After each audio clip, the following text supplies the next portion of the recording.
해외 여행을 할 때는 이제 달러를 바꿔서 이렇게 여행을 하게 되죠.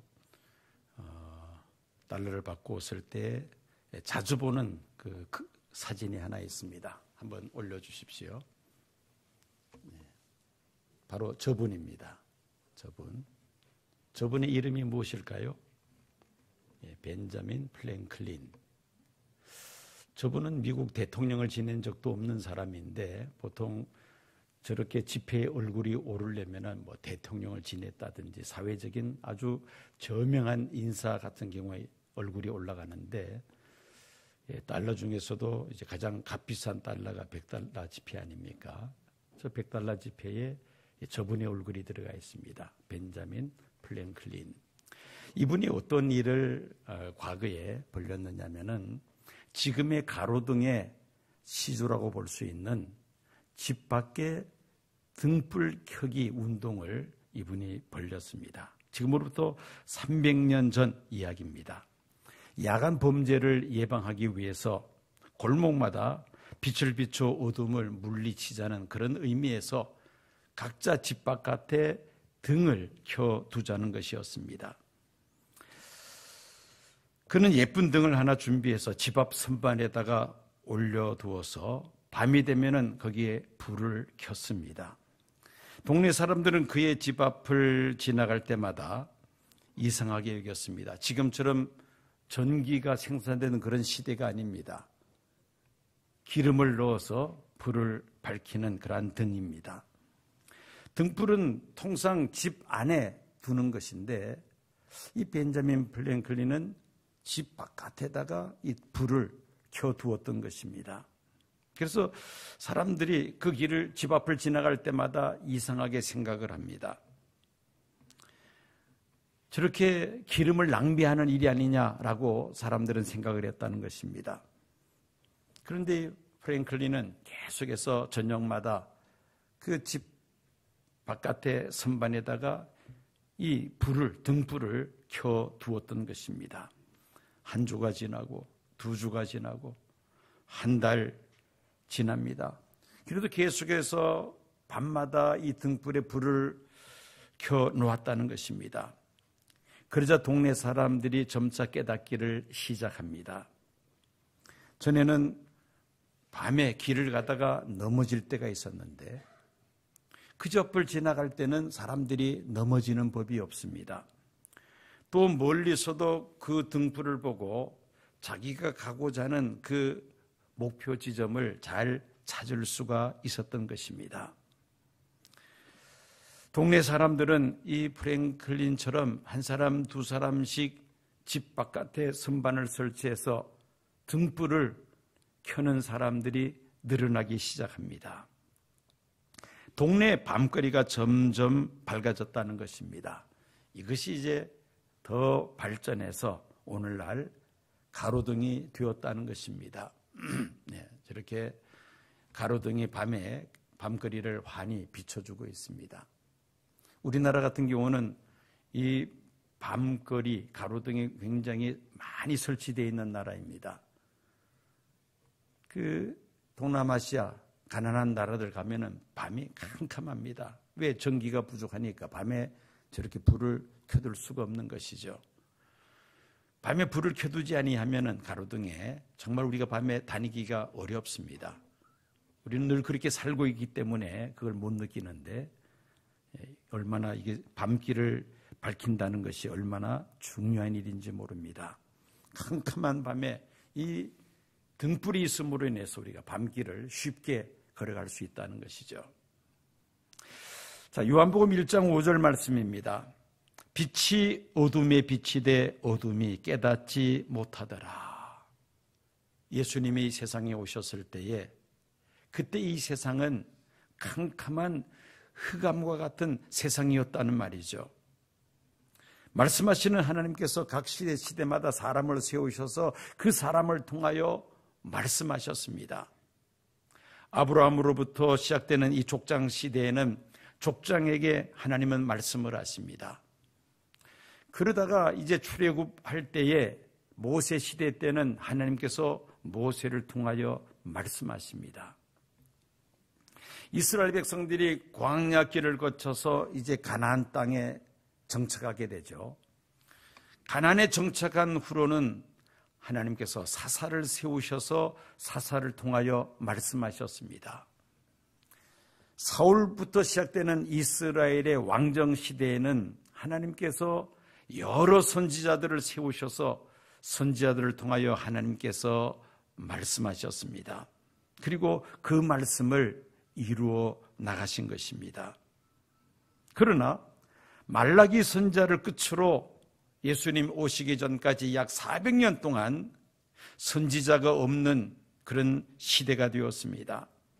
하나님의 말씀이 없었다는 것은 곧 이스라엘이 영적으로 암흑기였다는 그러한 말씀입니다.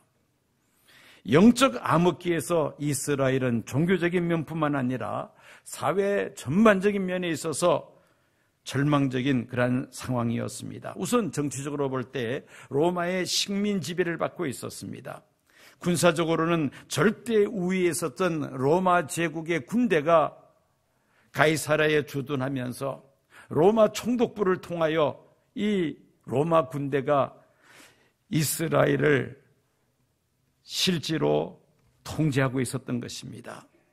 경제적으로는 로마 제국의 무거운 세금을 내야만 합니다. 실상가상으로 같은 동족으로부터 세금을 거두게 하는데 이 로마 제국의 세금을 바치는 이 세리들이 과다한 세금을 백성들에게 부과해서 중간에 가로챘기 때문에 이스라엘 백성들은 경제적으로 수탈을 당할 수밖에 없었던 것입니다. 종교적으로도 영적 암흑기에 있었습니다. 당시 종교 지도자인 제사장을 위시한 여러 지도자들이 타락했습니다. 성전인 신성한 예루살렘 성전은 장사치들의 소굴이 되고 말았습니다. 성직을 돈으로 사고 파는 그런 일들이 비일비재했습니다. 예수님은 이런 시대적 상황 속에 살고 있는 이스라엘 백성들을 향하여 목자 없는 양과 같다고 말씀하셨습니다. 자, 이런 영적 암흑기에 예수님이 참빛으로 세상에 오신 것입니다. 9절 말씀입니다. 참빛 곧 세상에 와서 각 사람에게 비추는 빛이 있었나니 아담과 하와 이후 타락한 인류를 구원코자 하시는 하나님의 섭리를 따라서 창세기 3장 16절에 예언된 여자의 후손으로서 예수님께서 인간의 몸을 입으시고 이 세상에 오신 것입니다. 골로새서 1장 13절 14절 말씀입니다. 그가 우리를 흑암의 권세에서 건져내사 그의 사랑의 아들의 나라로 옮기셨으니 그 아들 안에서 우리가 속량 곧 죄 사함을 얻었도다. 고린도후서 4장 6절입니다. 어두운 데 빛이 빛이라 말씀하셨던 그 하나님께서 예수 그리스도의 얼굴에 있는 하나님의 영광을 아는 빛을 우리 마음에 비추셨느니라. 흑암과 같은 세상 속에 살고 있는 인류에게 예수님은 참 빛으로 이 세상에 오셨다는 말씀입니다. 지난 1세기 동안 우리 인류 문명은 엄청난 속도로 발전해 왔습니다. 그렇다면 지난 1세기 동안 인류 문명의 발전을 위해서 가장 크게 공헌한 지도자가 있다면 누구겠습니까? 한 사람을 든다면 그가 바로 토마스 에디슨입니다. 이 토마스 에디슨이 무엇을 발명했습니까? 전기를 발명했죠. 그전에는 기름으로 등불을 켰는데 이제는 전구를 만들어서 그리고 전기를 생산해서 밝히는 이 전기를 발명한 사람이 바로 토마스 에디슨입니다. 인류에게 토마스 에디슨은 빛을 선물한 사람이다. 그렇게 우리가 말할 수가 있습니다. 에디슨은 초등학교 3학년밖에 다니지 못한 사람이었습니다. 그러나 어려서부터 하나님을 경외하는 믿음을 가진 사람이었고 하나님께서 그에게 지혜를 주셔서 이런 각종 전기를 위시한 많은 발명품을 만들게 하셨습니다. 1879년에는 40시간 이상 계속 빛을 낼 수 있는 전구를 발명합니다. 이어서 축음기와 영사기를 발명합니다. 1882년에는 발전소의 아버지라고 불리는 화력 발전소를 그가 발명합니다. 그 외에도 전화기, 라디오, 등사기, 모터, 전기난로, 전기다리미까지 이 에디슨이 다 발명한 작품들입니다. 1900년에는 전기를 분리시켜서 배터리에 보관해서 사용할 수 있도록 이런 배터리를 또한 발명하기도 했습니다. 지금 우리가 다 사용하고 있는 것들이라는 말입니다. 한 사람을 통해서 1089가지 엄청난 발명품들이 쏟아져 나오면서 인류 문명이 급속도로 발전했던 것입니다. 그래서 에디슨이야말로 인류에게 가장 귀한 그러한 전기를 선물해 준, 그 외에도 수많은 전기에 관련된 발명품들을 선물해 준 사람입니다. 그는 우리를 길거리의 어두움에서 해방시켜 주었습니다마는 그러나 참 빛을 우리에게 주지는 못했습니다. 우리에게 참 빛을 주신 분은 누구십니까? 예수 그리스도이십니다. 인간을 어두움에서 해방시켜 주신 분은 2000여 년 전에 이 세상에 참빛으로 오신 예수 그리스도이신 줄로 믿습니다. 인류를 죄와 사망의 어두움에서 해방시켜 주셨습니다. 예수 그리스도 생애에 대한 가장 적합한 표현은 참빛으로 오신 예수님이십니다. 한번 따라해 보실까요? 참빛으로 오신 예수님. 오늘 설교 제목입니다.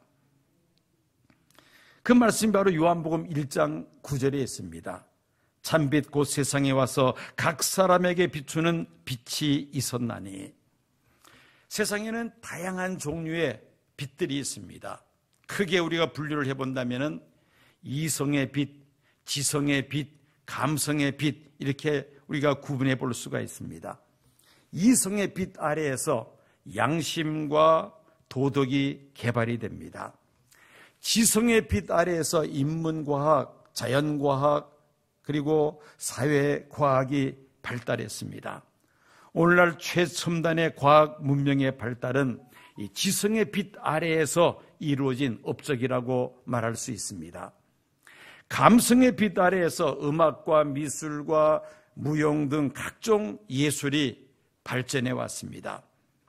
그런데 이런 빛들은 참빛 되시는 예수 그리스도의 빛 앞에서는 무력해지고야 맙니다. 마치 많은 조명들이 야간에 화려하게 밤거리를 밝힙니다마는 이제 새벽에 여명이 되어서 저 동쪽에서 밝은 광명한 태양빛이 올라오면은 그 밤거리를 밝히는 화려한 조명들이 어떻게 됩니까? 그야말로 있으나 마나한 존재가 되고 맙니다. 워낙 이 태양빛이 강하기 때문에. 예수 그리스도의 빛도 마찬가지입니다. 예수 그리스도를 통한 이 참빛이 얼마나 강렬했던지 이 빛을 받은 인간의 이성은 지금까지의 윤리와 도덕을 뛰어넘어서는 기독교 윤리를 형성합니다. 인류가 추구해야 될 보편적 가치로서 자리매김을 합니다. 이 기독교 윤리는 하나님의 형상을 따라 지음받은 한 영혼의 소중함을 강조하면서 인권을 크게 신장시켰습니다. 동시에 인권을 무시하는 독재와 봉건주의와 노예제도가 막을 내리게 됩니다. 민주주의가 크게 발전하게 됩니다. 참빛을 받은 인류는, 인간의 지성은 기독교 윤리를 바탕으로 기독교 문명을 창출하였습니다. 문명의 개화 시대를 맞이했다는 말입니다. 기독교 그 윤리를 바탕으로 한 이 서양 문명이 2000년 인류 역사를 지금까지도 선도하고 있습니다. 기독교가 일찍 들어간 나라들마다 문명이 발달하지 않은 나라가 없습니다. 참빛을 받은 인간의 감성은 예술 분야에서 두각을 드러내게 됩니다. 서양 음악과 미술은 모두 다 기독교를 배경으로 하고 있습니다. 서양 음악은 종교 음악에서 절정에 도달하게 되죠. 인류 최고의 음악 작품들은 하나같이 하나님께 영광을 돌리는 찬양하는 곡들입니다. 핸델의 오라토리오 천지창조나 베토벤의 심포니 9번 합창은 인류 최고의 음악 아닙니까? 서양 미술 역시 기독교 성화에서 최고의 경지에 도달하게 됩니다. 미켈란젤로의 성화들은 인류 최고의 유산으로 그렇게 인정을 받고 있습니다. 참빛은 종교 영역에서 더욱더 그 역량을 크게 발휘하게 되죠. 구약시대 이스라엘 백성들은 율법과 제사 제도의 빛 아래에서 하나님을 섬기면서 하나님의 백성으로 자리매김을 했습니다마는 참빛 되시는 예수 그리스도로 말미암아 율법과 제사 제도가 십자가에서 완성이 됩니다. 그리고 유대인과 이방인의 구분이 없어져 버립니다. 누구든지 회개하고 예수 그리스도를 구주로 영접하면 죄사함 받고 구원을 받아 하나님의 자녀가 되는 놀라운 길이 우리 앞에 활짝 열려진 것입니다. 이것이 바로 기독교의 시작이죠. 고린도후서 4장 8절 말씀 다시 읽습니다. 어두운 데서 빛이 비치리라 하시던 그 하나님께서 예수 그리스도의 얼굴에 있는 하나님의 영광을 아는 빛을 우리 마음에 비치셨느니라. 하나님께서 예수 그리스도를 통하여 참빛을 온 인류에게 비춰주셨다는 말씀입니다. 예수님께서 말씀하십니다. 내가 곧 길이요 진리요 생명이니 나로 말미암지 않고는 아버지께로 올 자가 없느니라. 예수님만이 하나님께로 가는 유일한 길임을 말씀하신 것이죠. 다른 신, 다른 종교를 통해서는 하나님께로 갈 수가 없다는 예수님의 선포입니다. 오직 참빛 되시는 예수 그리스도를 통해서만이 하나님께로 나아가며 구원을 얻으며 영생을 얻는 줄로 믿습니다. 이렇게 참빛 되시는 예수 그리스도께서 세상에 오심으로 인류 역사의 모든 분야에서 엄청난 그런 변화가 일어나기 시작했다는 말씀입니다. 그런데 이 참빛이 세상에 비쳤을 때에 두 가지 반응이 있었습니다. 11절 12절 말씀입니다. 자기 땅에 오매 자기 백성에 영접하지 아니하였으나 영접하는 자 곧 그 이름을 믿는 자들에게는 하나님의 자녀가 되는 권세를 주셨으니, 예수님 세상에 오셨을 때에 참빛이신 예수님을 영접하는 사람이 있었고 반면에 영접지 않는 사람도 있었다는 것입니다. 어둠에 익숙한 사람들에게는 밝은 빛이 비춰질 때에 그 빛을 거부하는 그러한 현상이 발생합니다. 그래서 범죄자들은 대체적으로 낮에 하지 않고 어두운 밤에 범행을 저지르죠. 주로 야행성이라는 것입니다. 어둠에 익숙해져 있다는 것이죠. 참빛 되시는 예수님께서 세상에 오셨을 때 유대인 중에서도 특별히 이 종교 지도자들은 예수님을 영접지 아니하고 오히려 예수님을 핍박하는 데 앞장섰으며 계속해서 어둠 속으로 그들은 피합니다. 왜냐하면 그 빛이 너무나 밝아서 눈이 부셨을 뿐만 아니라 자신의 추한 모습이 적나라하게 드러나기 때문입니다. 그리고 예수님을 메시아이심을 인정하면은 오랫동안 누려왔던 그 종교적인 기득권을 다 내려놓아야만 합니다. 그래서 예수님을 영접하기는커녕 예수님을 비방하고 배척하고 심지어 예수님을 십자가에 못 박기까지 했던 것이죠.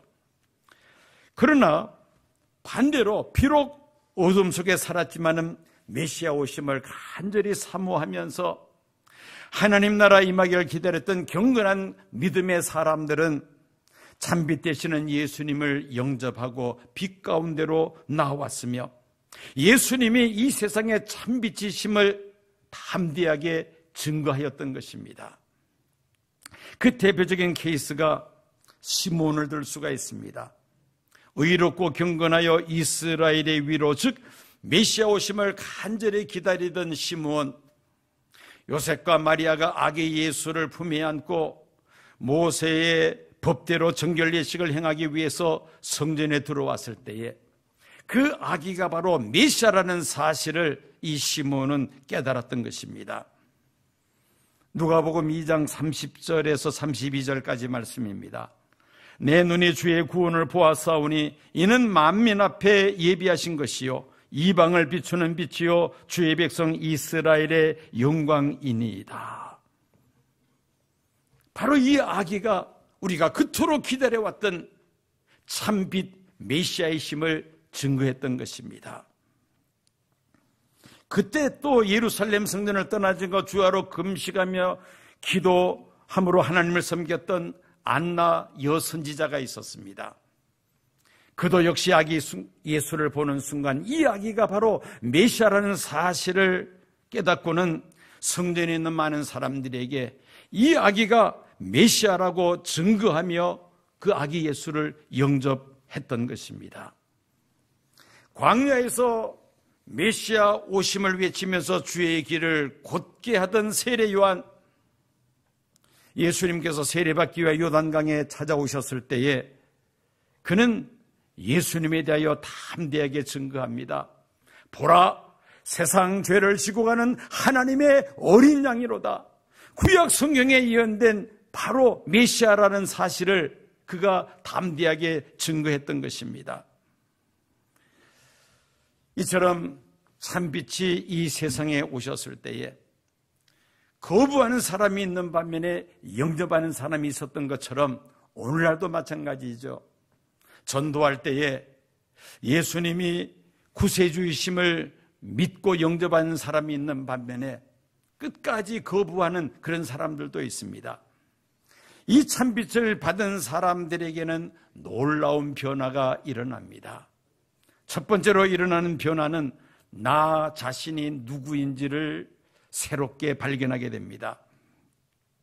어둠 속에서 살던 때는 진정한 나의 모습을 볼 수가 없습니다.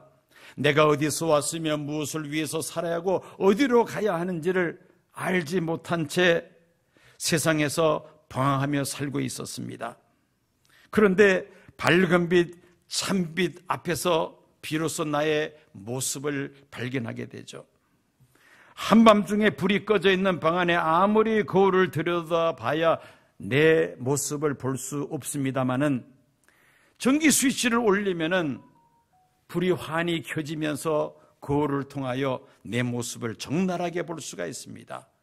잠을 자면서 흥커러진 머리카락, 또 침을 흘린 자국, 눈곱, 적나라하게 다 거울을 통해서 볼 수가 있지 않습니까? 마찬가지로 참빛 앞에서 나 자신의 실체를, 참모습을 우리가 발견하게 된다는 겁니다. 종교개혁자 존 칼빈은 신에 대한 지식이 없이는 인간에 대한 바른 지식을 가질 수 없다라고 그가 선언합니다. 내가 누구인가를 바로 알기 위해서는 하나님을 바로 알아야 하며 하나님은 예수 그리스도를 통하여 우리가 바로 알 수가 있다는 것입니다. 참빛을 받은 사람들 많이 하나님 앞에서 내가 어떤 존재인지를 바로 알게 된다는 것입니다. 그리고 두 번째로 참빛을 받은 사람들은 어둠에서 벗어나게 됩니다. 하나님의 자녀가 된 자들은 더 이상 어둠 속에서 배회하지 아니하며 밝은 빛 아래서 빛의 자녀로서 세상을 살아가게 됩니다. 에베소서 5장 8절 9절 말씀입니다. 너희가 전에는 어둠이더니 이제는 주 안에서 빛이라. 빛의 자녀들처럼 행하라. 빛의 열매는 모든 착함과 의로움과 진실함에 있느니라.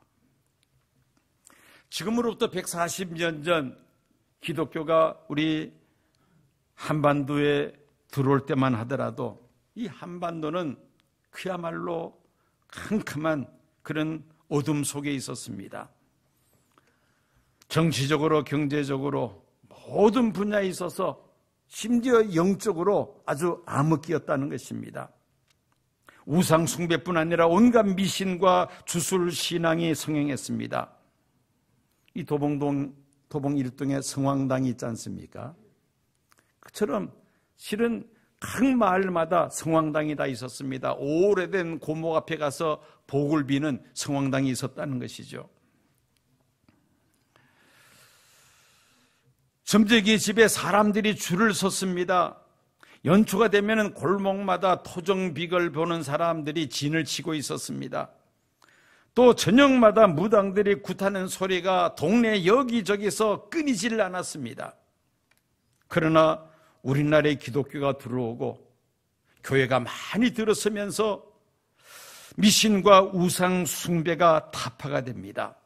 영적 흑암에서 벗어날 수가 있었다는 것이죠.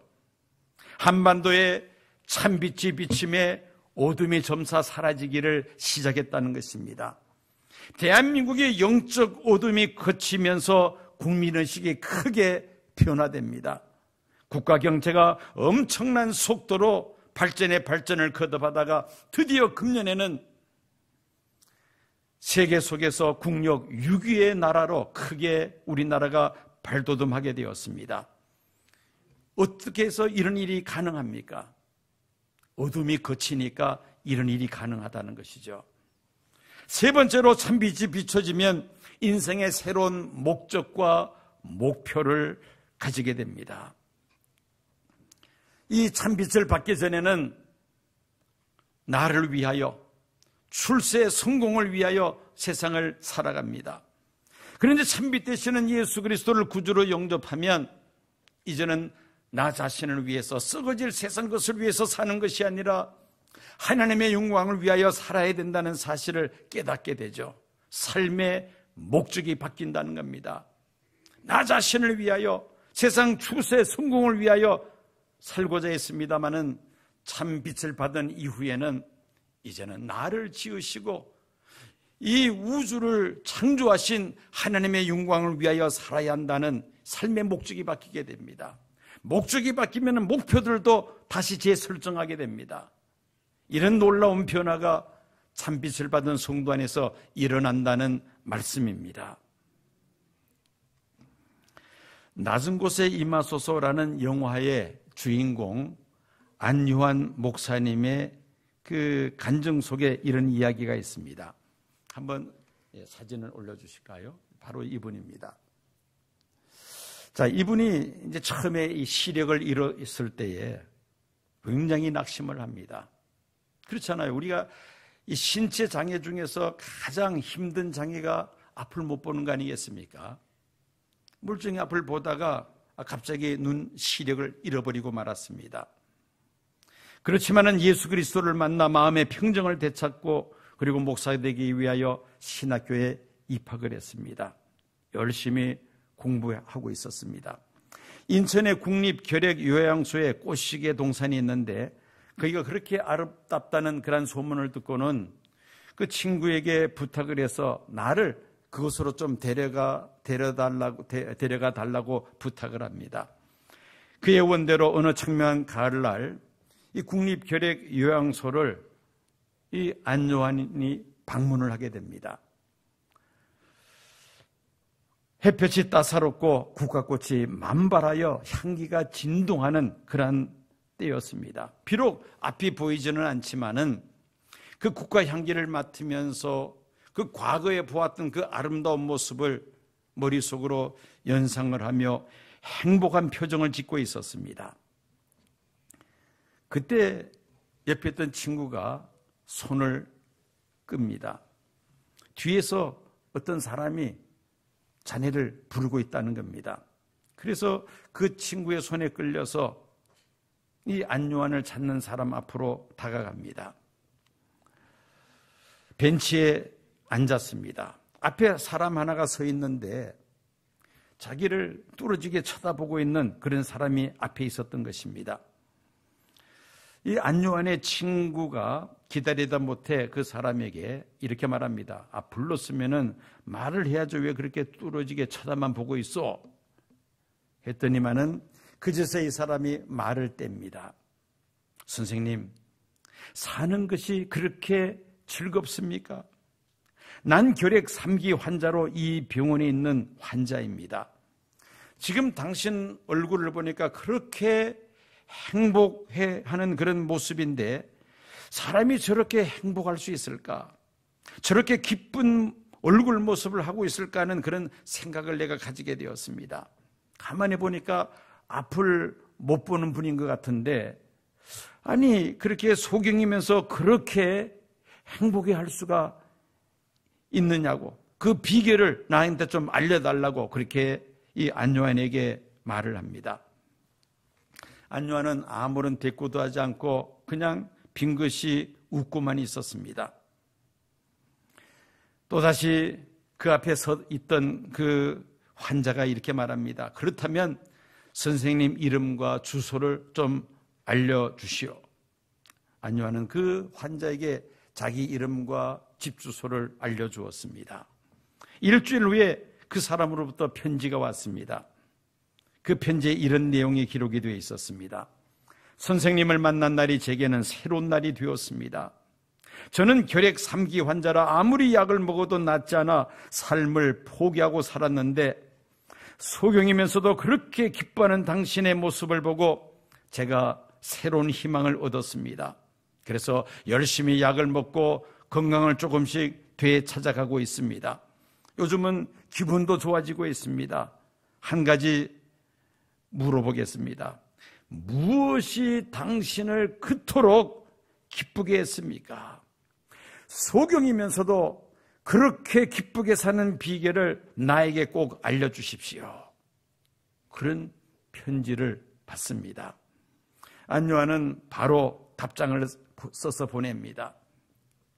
예수 그리스도가 나에게 생명의 빛을 주었기 때문입니다. 비록 육신의 눈은 보지 못하지만 내 영혼은 조금도 어둡지 않습니다.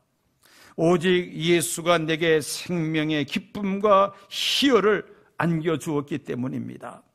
예수님께서 나를 위를 보아도 감사하고 아래를 보아도 감사하며 냄새를 맡을 때도 감사하면서 항상 감사하며 사는 사람으로 만들어 주셨기 때문입니다. 그렇게 답장을 보냈다고 합니다. 우리는 2000여 년 전에 세상에 오신 예수님을 기념하는 성탄절을 한 주 앞두고 있습니다. 오늘날 우리 한국 사회 그리고 세계는 3년간 연속된 코로나 팬데믹으로 인하여 그 어느 때보다도 짙은 어둠 속에서 우리가 살아가고 있습니다. 어둠이 짙을수록 빛은 더욱더 밝아지기 마련인 것입니다. 빛의 가치는 더욱더 소중하다는 것이죠. 한치 앞에 내일 일도 내다볼 수 없는 이런 어려운 시대에 우리는 다시 한번 우리에게 참빛을 비춰주신 예수 그리스도께 감사해야 할 줄로 믿습니다. 우리는 참빛 되시는 예수 그리스도를 찬양하며 영광을 돌릴 뿐만 아니라 아직도 어둠 속에 살고 있는 우리 주변의 많은 이웃들에게 안요한 목사님과 같이 우리들도 그들에게 참빛이 있음을 증거하는 삶을 살아야 할 줄로 믿습니다. 이사야서 60장 1절 말씀입니다. 일어나 빛을 발하라. 이는 내 빛이 이르렀고 여호와의 영광이 내 위에 임하였음이로다. 오늘 우리들에게 하나님은 이사야 선지자를 통하여 말씀하십니다. 일어나 빛을 발하라고 말씀하고 계십니다. 어둠이 짙은 오늘날 이 시대의 상황 속에서 참빛으로 오신 예수님을 내 삶의 주인으로 모시고 그리고 어둠 속에 살고 있는 수많은 심령들에게 일어나 빛을 발할 수 있는 믿음의 사람들이 되어야 할 줄로 믿습니다.